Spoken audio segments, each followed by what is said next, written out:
So first of all, I think the really important thing to do is meet up with your tenants, arrange a mutually convenient time, and go to the property and carry out a property inspection.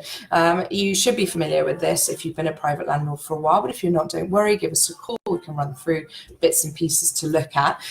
It's really important because then you can actually have a face-to-face chat with the tenants. Sometimes people find it much easier to speak to you about little niggly bits rather than emailing or phoning you. So it gives you that opportunity, which is a good start. With the checklist, you should be visiting a minimum of quarterly, really. But if your tenants have been there a long time, you might feel that actually biannually is enough. If there's anything that you feel needs attention, you can raise it with them and vice versa.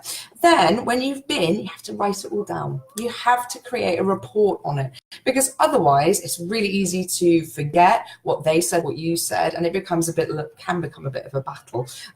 Really easy for miscommunication in those situations. So just create a report. You can then send that through. Obviously, Orchards Estates carries out all of that for you if you don't.